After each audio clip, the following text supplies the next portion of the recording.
नमस्ते प्यारे बच्चों। तो आज हम बात करेंगे our solar planets and planet parade. मेन आज हम जानने की कोशिश करेंगे प्लैनेट परेड के बारे में, जो कि आकाश में एक बहुत ही महत्वपूर्ण घटना और कई सालों में होने वाली एक घटना है। उसके बारे में बात करेंगे। हम इसमें कुछ क्वेश्चंस लेंगे और फिर उनके आंसर बताएंगे। सबसे पहले हम ये जान लेते हैं कि हम इसमें इंग्लिश और हिंदी दोनों में ही प्लैनेट्स के नाम देखेंगे। तो सबसे पहले इसमें हम ये देख लेते हैं कि प्लैनेट्स किस ये एक प्लैनेट का नाम जानने के लिए हमने ये थोड़ा सा एक फॉर्मूला टाइप लिखा है। तो इसको किस तरह से करेंगे तो ये देख लेते हैं। पहले ये एक छोटा सा इसमें फॉर्मूला बना लेना। ये है एम एम जेसन, एम वेम जेसन। अब ये याद रखा जाएगा कि प्लैनेट्स किस तरह से अकॉर्डिंग टू सीक्वेंस, ये सीक्वेंस के अकॉर्डिंग है, सन से डिस्टेंस के अकॉर्डिंग। और इसमें इसके ऊपर मैंने एक वीडियो पहले बना रखी है, वो डिस्क्रिप्शन में मिल जाएगी आपको। तो सबसे पहले M4 जो इसमें है, M4 क्या होता है?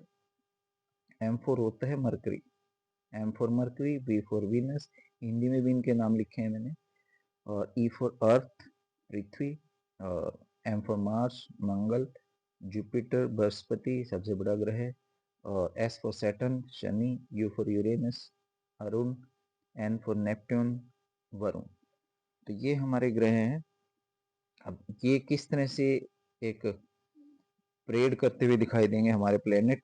21 तारीख को भी ये घटना हुई है, और यही घटना 21 तारीख को भी दिखाई दी थी आसमान में, स्काई में। और ये अब 25 तारीख को भी दिखाई देगी। तो ये कैसे दिखाई देगी इसके बारे में बात कर लेते हैं। तो ध्यान से इसको देखना, सुनना क्या है। तो इसमें सबसे पहला हमारा क्वेश्चन ये है कि प्लेनेट परेड है क्या? ये प्लेनेट परेड क्या होती है? तो इसमें क्या है, इसमें बताया है कि हमारे सौरमंडल के सभी ग्रह सूर्य के चारों तरफ घूमते हैं। ये तो सभी को पता है कि सारे ग्रह सन के चारों तरफ ही घूमते हैं। पर जब कुछ ग्रह थोड़े वक्त के लिए सूरज की एक तरफ इकट्ठा हो जाएं, यानी कि जब सन के एक ही साइड में सारे के सारे ग्रह एक साइड इकट्ठा हो जाएंगे, तो उसको क्या बोलेंगे? Planet parade. कोई एक टाइम ही ऐसा होता है जब सारे इकट्ठा होते हैं, अदरवाइज सारे घूमते रहते हैं, सभी का टाइम पीरियड अलग अलग होता है घूमने का। तो इसको बोला है।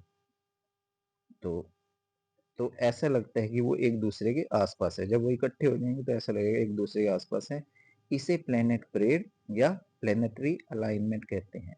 इंग्लिश में प्लेनेटरी अलाइनमेंट, यानी एक ही लाइन में आ जाएंगे सारे के सारे। आसान भाषा में समझे तो सोलर सिस्टम में 8 ग्रह सूरज का चक्कर लगाते हैं, इनमें से एक पृथ्वी भी है। यह ग्रह हमेशा एक दूसरे से अलाइन रहते हैं।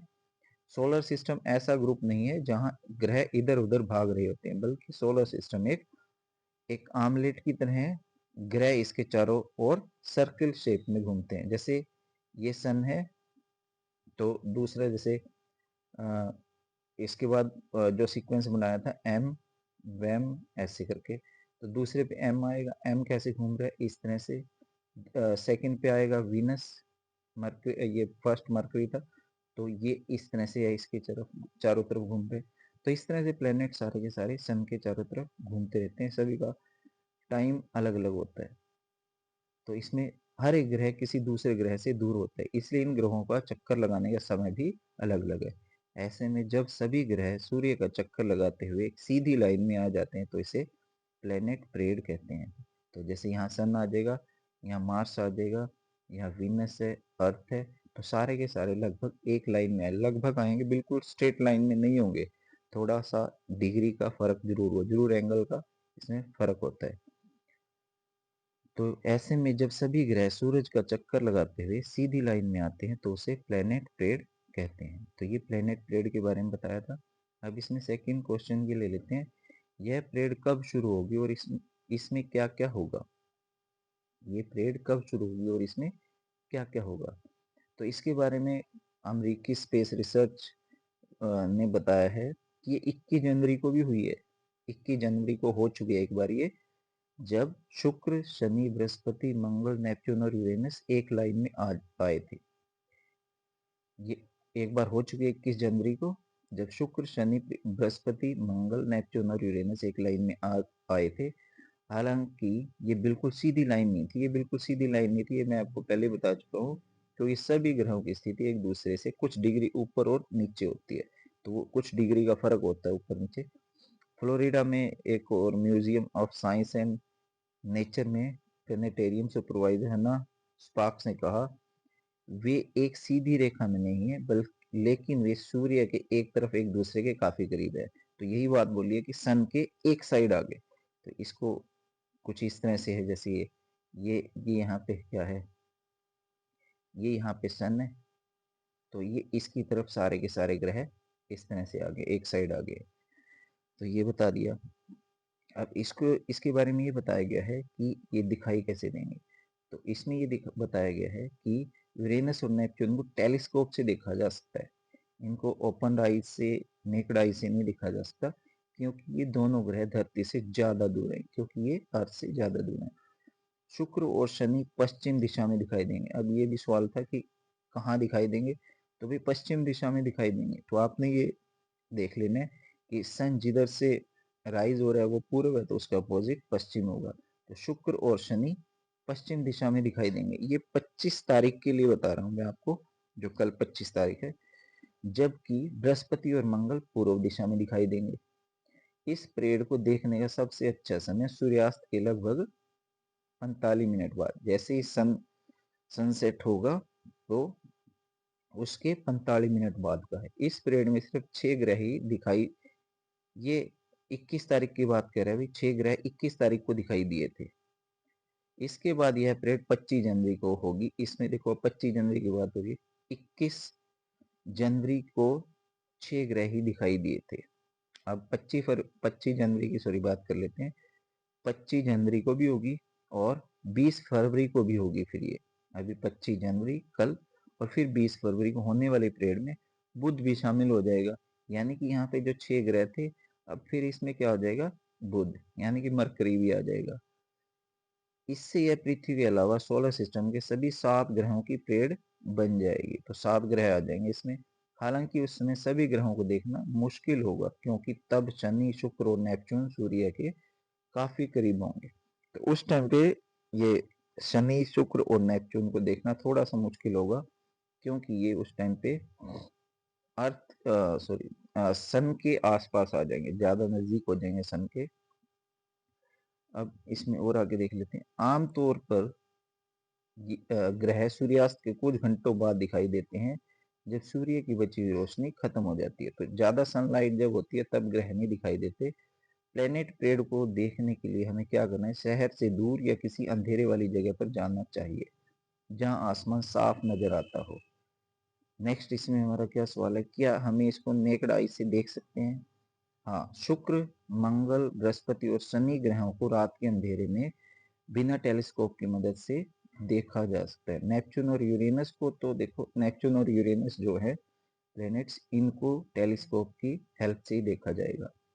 इस बार प्लेनेट परेड के दौरान शुक्र ग्रह सबसे ज्यादा चमकता हुआ दिखेगा। देखो प्लेनेट परेड के दौरान क्या, वैसे भी शुक्र जो होता है वो सबसे ज्यादा चमक वाला ग्रह होता है, प्लेनेट होता है शुक्र। वहीं मंगल ग्रह दूर से देखने पर कैसा दिखाई देगा, ये लाल रंग का। तो जब भी हम देखें तो जो सबसे चमकता हुआ ग्रह दिखेगा, तो इसका मतलब हमें फिर उसको क्या जज करना है, वो शुक्र है। और मंगल ग्रह लाल रंग का दिखाई देगा। अगर कोई लाल रंग का दिखाई दे रहा है हमें स्काई में, तो वो कैसे दिखाई देगा, लाल रंग का है, तो उसको हम जज कर लेंगे मंगल है। इसके अलावा शनि धुंधले बिंदु जैसा दिखाई देगा। शनि कैसा दिखाई देगा, धुंधले बिंदु जैसा। बृहस्पति ग्रह सफेद बिंदु की तरह दूर से दिखाई देगा। बृहस्पति सफेद बिंदु की तरह दिखाई देगा। तो जुपिटर, खास बात यह है कि सारे ग्रह एक साथ आसमान में नजर आएंगे। इन्हें आंखों से देखने में कोई समस्या नहीं है। ये नहीं है कि जैसे सूर्य ग्रहण में बोल देते हैं कि आंखें खराब हो जाएंगी, तो उस तरह की कोई प्रॉब्लम नहीं है, क्योंकि ग्रहों से आने वाली रोशनी सूर्य की तरह तेज या हानिकारक नहीं होती। सामान्य तौर पर खुली आंखों से यह भेद छोटे नजर आते हैं। ये तारे से अलग छोटे-छोटे चमकदार बिंदुओं की तरह दिखाई देते हैं। तो ये जो स्टार्स दिखाई देते हैं उनसे अलग ही होंगे ये, उनसे थोड़े छोटे नजर आएंगे। इन्हें देख पाना ग्रह की चमक, स्थिति और मौसम पर निर्भर करता है। तो अगर मौसम खराब हुआ फिर देखना मुश्किल हो जाएगा। ग्रह तारों की तरह नहीं टिमटिमाते, इनकी चमक स्थिर रहती है। आगे इसमें देख लेते हैं अभी। और क्या बोला इसमें, इन्हें देख पाना ग्रह की चमक, स्थिति और मौसम पर निर्भर है। ग्रह तारों की तरह टिमटिमा, इनकी चमक स्थिर रहती है। ग्रहों को देखने के लिए जरूरी है कि आसमान में बादल, वायु प्रदूषण कम हो, जिससे इसे आसानी से देखा जा सके। अब ये आपको जनवरी की जो पहली बार 21 जनवरी को दिखाई दिया था, ये आपको बता देता हूँ मैं। ये इस तरह से दिखाई दिया था, ये देखो, ये इस तरह से दिखाई दिए थे। ये थोड़ा सा अगर इसमें ध्यान से देखोगे तो देखो ये इनकी पोजीशन में थोड़ा थोड़ा सा फर्क सा नजर आ रहा है। ये सैटर्न है, जुपिटर है और ये मार्स है। अब इसमें आप देख सकते हो अलग अलग। तो ये नहीं है कि स्ट्रेट लाइन, थोड़ा सा इनमें एंगल का फर्क तो जरूर होता है। ये 21 जनवरी का है, इस तरह से दिखाई दिए थे। चार ग्रह तो इस तरह दिखाई दे गए थे ओपनली। तो अब इसमें आगे बात कर लेते हैं। इसके बारे में ये है कि क्या ये परेड भारत में देखी जा सकेगी। तो इसके बारे में ये बताया है कि इंडियन इंस्टीट्यूट ऑफ एस्ट्रोफिजिक्स की रिपोर्ट के मुताबिक इस परेड को भारत में 21 जनवरी से 13 फरवरी तक देखा जा सकेगा। रेगुलर डे बाय डे देखा जा सके। इस दौरान परेड में ग्रह घटते बढ़ते रहेंगे, ग्रह घटते बढ़ते रहेंगे। तो इस तरह से इसमें और आगे क्या हुआ।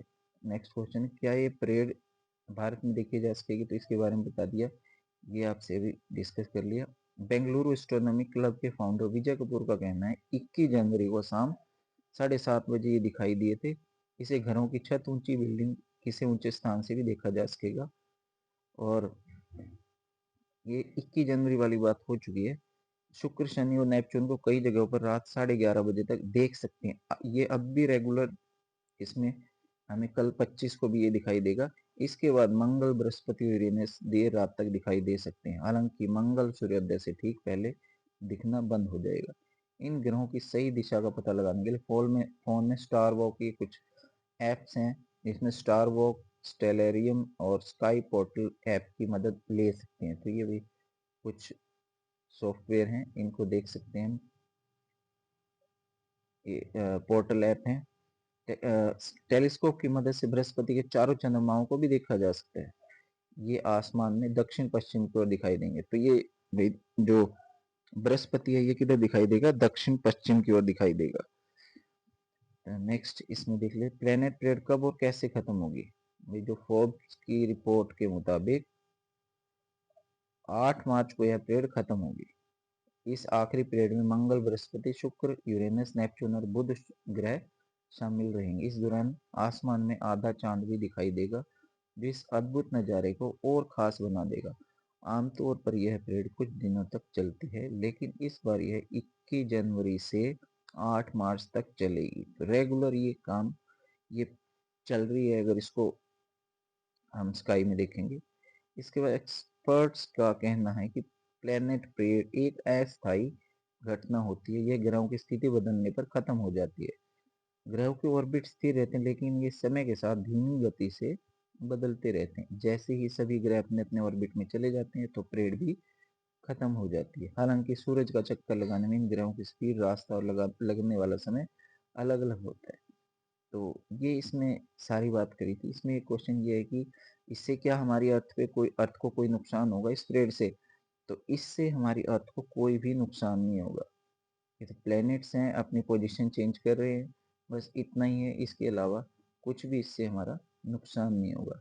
तो ये हमने इसमें बात करी है प्लैनेट परेड के बारे में। अगर आपको जानकारी अच्छी लगी हो तो वीडियो को लाइक और कमेंट जरूर करें और शेयर भी करें, और चैनल को सब्सक्राइब इसमें आप ज़रूर करें। तो इतना ही, नमस्ते।